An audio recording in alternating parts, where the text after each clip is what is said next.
So, my experiment focuses on alpha amoxination of amides via electrophilic activation. I will now run through the typical procedure done for this experiment. So, the overall reaction involves index 10 inoyl chloride reacting with pyrrolidine,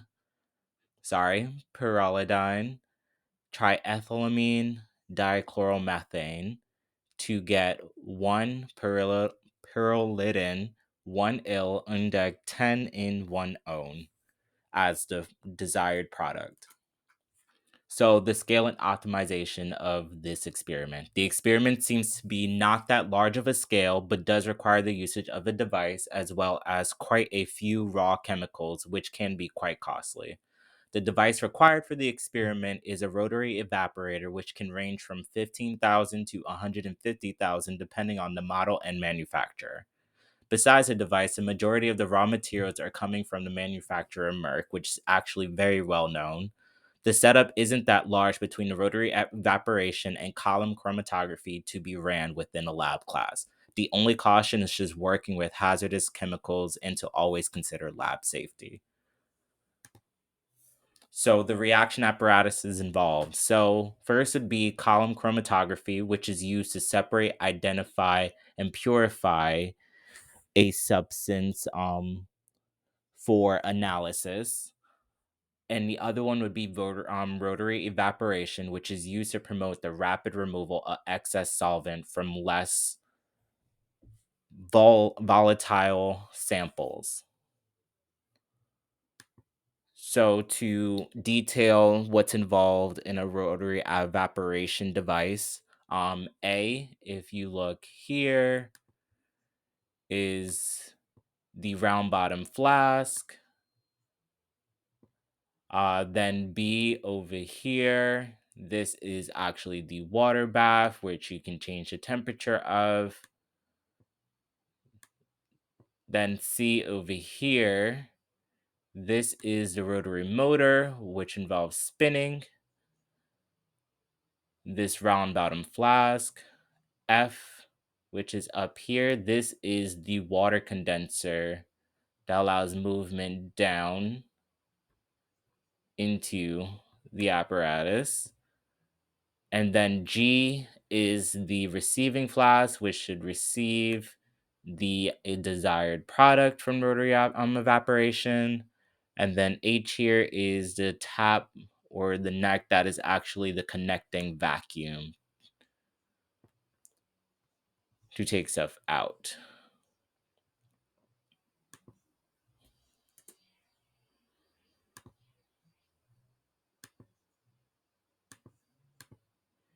So, the reagents and starting materials of this experiment. So, the limiting reagent, which would be the 10 undecoyl chloride. The excess reagents would be the pyrrolidine and triethylamine. A drying agent used inside this would be anhydrous magnesium sulfate. Other materials that are included inside this experiment are hydrochloric acid, sodium bicarbonate, brine, diethyl ether, heptanes. Um, um, Involved inside this, the excess reagents are necessary to help provide a higher percent yield of the desired product. Within the experiment that was conducted by the people who actually did the original one, the editors of the whole entire organic synthesis basically just stated that it just would be hazardous to conduct this experiment on our own without the proper information and knowledge of the chemicals being involved and what caution to take with said chemicals. So, into the reaction procedure itself. So, first starts off with a 250 milliliter one necked round bottom flask, which is equipped with an egg shaped PTFE or polytetrafluoroethylene coated magnetic stir bar, which is only 3 centimeters, is charged with 7.11 grams of 100 millimoles pyrrolidine and 21 milliliters of 150 millimoles triethylamine. So this is added inside the 250 ml one necked round bottom flask. Next, then you add 100 milliliters of anhydrous dichloromethane to the flask, and then it is sealed with a rubber septum that's actually fitted with a zero point 0.8 millimeter needle that would allow for the addition of other chemicals while it is actually sealed. So the flask itself, after the mixture, is then cooled to between 0 and 5 degrees Celsius in a water ice bath. After then, the flask is stirred at less than 800 RPM, and while stirring, 23.6 ml of 110 millimoles 10 undecoyl chloride is added dropwise by a 50 ml syringe fitted with a zero point 0.8 millimeter needle over the course of 15 minutes. I actually, in fact, forgot to add the decimal here. So over the course of 15 minutes. So after the 15 minutes, the cooling bath is removed and the reaction is allowed to warm to room temperature uh, at 23 degrees Celsius, and it is stirred at this temperature for 16 hours. After the 16 hours, the mixture is diluted with 200 ml of diethyl ether, and the organic phase is washed sequentially with 50 ml of 1 molar hydrochloric acid first, then 50 ml of saturated aqueous sodium bicarbonate, and then lastly 50 ml of brine.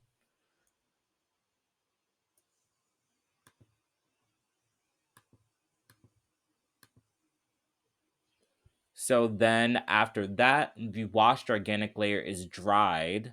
You with the drying agent over 5 grams of anhydrous magnesium sulfate and filtered off via gravitational filtration using a glass funnel equipped with filter paper, basically to remove any traces of water from the organic layer.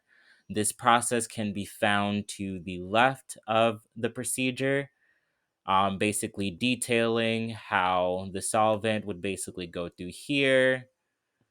Then the filter paper would filter out any excess liquid in this area. And then the expected or the desired product would drip out through the airspace into the flask. So this way it would have no impurities as to the desired product. Then after the gravitational filtration is done, the filtrate is concentrated by rotary evaporation, which was explained earlier, which is basically evaporation under reduced pressure to basically get a desired product from that may not seem as volatile to retrieve, at 450 millimeters of mercury at 40 degrees Celsius, then 7.5 millimeters of mercury, therefore yielding a thick yellow oil in the process. The oil is then mixed with 5 ml of heptane and loaded onto a silica gel column, which is equilibrated with heptane. After then the fractions are collected from the column, it is initially eluted or removed with 1 liter of 30% ethyl acetate in a heptane mixture. Then, when the desired compound of interest starts to elute, meaning when the desired compound actually moves through all the silica gel, and is being eluted into, through that column, it is then switched to 100% ethyl acetate to be added to basically wash it out faster in a sense. So, after the compound of interest is collected, the solvent is removed by rotary evaporation, basically to get a more pure product at 120 milligram, 120 millimeters of mercury at 40 degrees Celsius and zero point 0.8 millimeters of mercury, followed by high vacuum at room temperature, which is 20 degrees Celsius for 6 hours.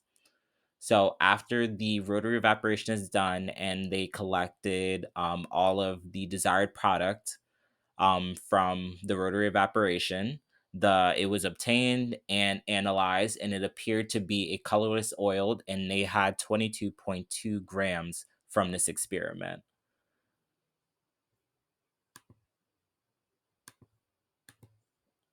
So this is a more specific image of the reaction workup that they actually did. So this would be where the stir bar was added over here.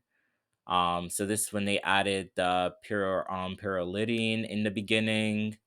Then after that, this is when they had to seal it off after they added all the mixtures that were combined. And this is the needle, the zero point 0.8 millimeter needle, which is going into the um the stopper right here. This is basically after they removed it from the cooling bath. This is what it appeared to look like. Then over here in the image B, this would be the column chromatography setup. So this would be where the desired product is moving through the silica gel in order to get down and be collected at this portion here. So then this way they can analyze using the TLC plates here for the column chromatography.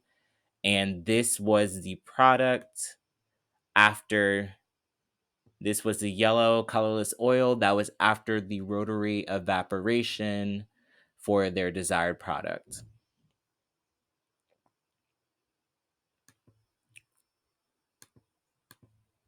So, purification during the experiment procedure, column chromatography was used to collect the desired sample in fractions and then analyze for purity.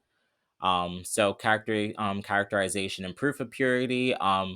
Most of the products that they had received, all of the raw chemicals were basically used as received. Though some were tested for purity with an HNMR, which is a proton nuclear magnetic resonance spectroscopy, because it determines the structures of organic compounds. And also, protein spectras are much easier to obtain. They actually did use a carbon one just for one of them, but it was not within the experiment I had chosen. So the safety note and hazard warnings to be aware of with this experiment. The reaction is not more dangerous than any other experiment. It just states that there should be risk assessment that includes, but not necessarily limited to, an evaluation of the potential hazards associated with certain chemicals such as 10 undecanoyl chloride, sodium bicarbonate, diethyl ether, dichloromethane, hydrochloric acid, silica gel, ethyl acetate, heptanes, and pyrrolidine. So, last but not least, here is the author's info. But before I get into that, I would say that this experiment could actually be conducted within a lab class. Just basically, the only thing that would be required is at least having the certain devices, besides just column chromatography, but also having the rotary evaporator system handy in order to basically carry out the full experiment itself. So here are the authors' info. So first but not least, Lemmerer. He studied chemistry at University of Vienna, completed his master's thesis by developing a protocol for alpha amination of amides via umpolung or polarity inversion. Currently investigating novel methods based on the electrophilic activation of amides.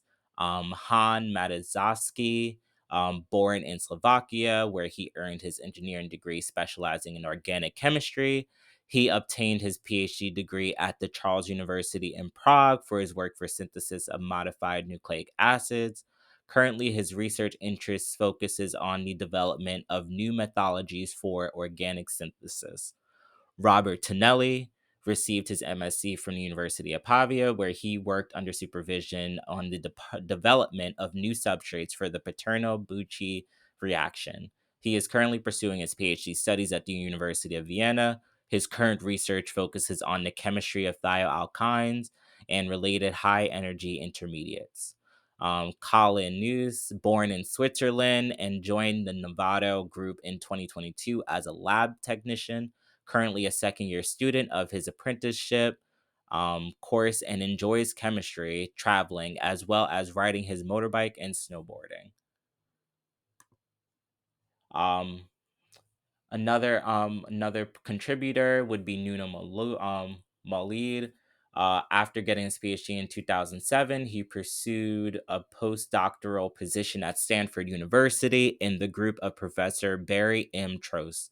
He started his independent career in 2009, and 4 years later, he became a full-time professor at the University of Vienna.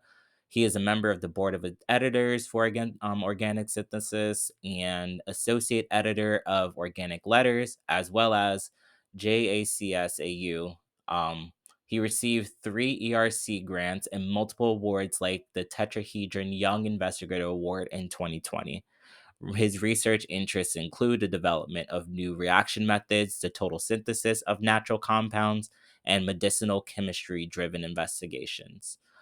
Dr. Jane Martin, born in Leon, Spain.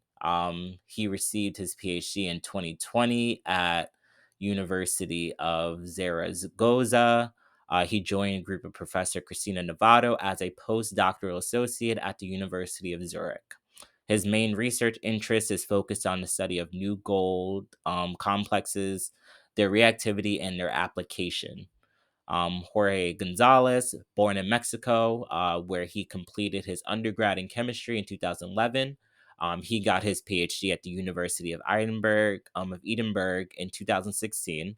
He currently is a postdoctoral associate research associate in the group of Professor Christina Novato. And that is actually all of the contributors to this experiment.